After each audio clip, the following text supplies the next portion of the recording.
Ayan, dito kami sa tabing dagat sa may sidewalk ng Baseco. Tambay kami ng anak ko kasi kumakain siya ng ice cream. Ayan.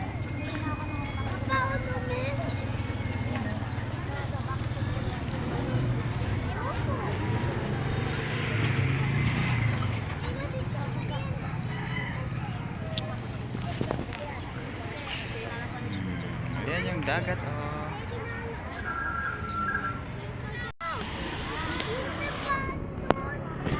Ayun, oh, may naliligo si tatay, naliligo. Tapos dun sa bangka. Ayun, oh. Pinuntahan niya yung bangka niya. Ayan, yung bangka niya, ayun. Ayan, pupuntahan niya.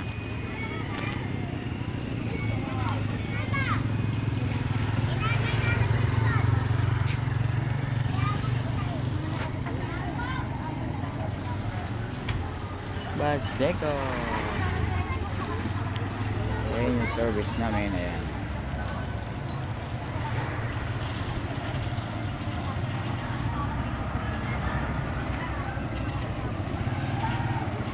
Ayan. Ayan. Lalaot na bangka. Ayan. Hinihila na nila yung pundo. Ayan. Meron pa ditong malaking nakatambay eh. Ayun na si tatay, malapit na sa kanyang bangka. Inihila niya, ayun na.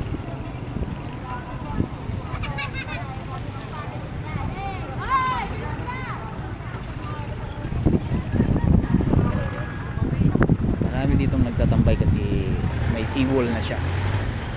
Ayan.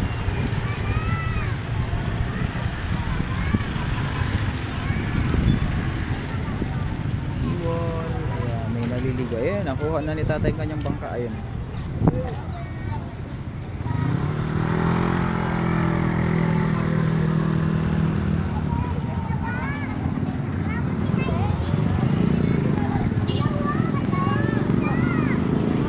Ganda ng parola, oh.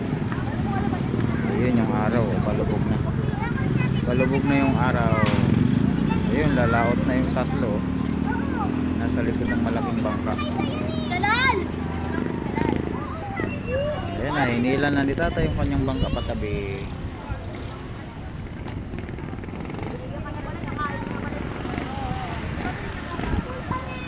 Marami ditong bangka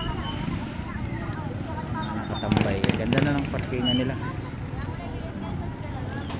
Ayan na, hinila na ni tatay.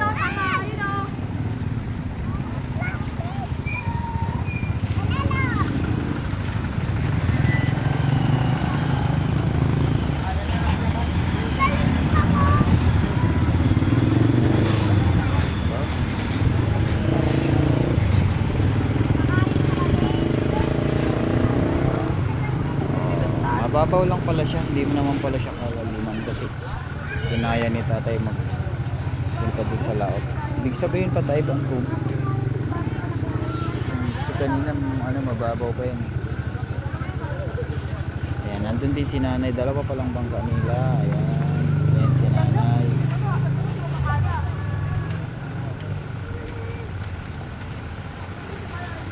Ayan, mukhang lalaot yung dalawang mag-asawa. Itinabi lang yung isang bangka.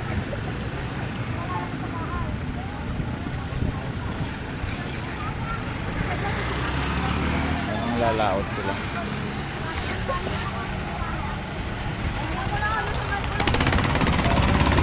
Ay, malaglag ka dyan! Huwag kang malaglag ka.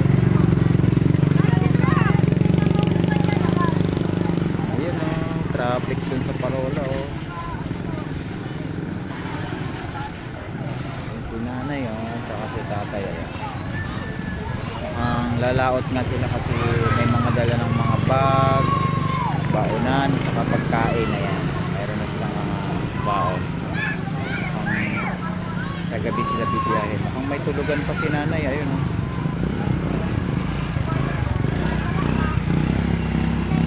Parola. Tapat ng Baseco sidewalk.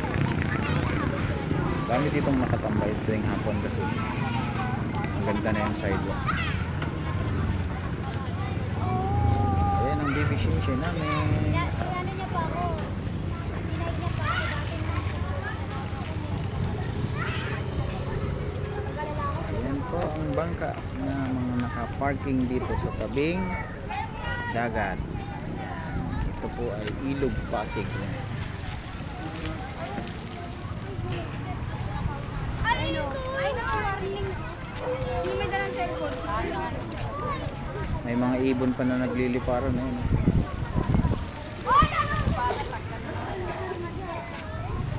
Na, paalis na sila. Tinulak na ni tatay yung isang bangka. Naitali niya na yung isang bangka niya. Ayan. Hawak na ni nanay yung saguan.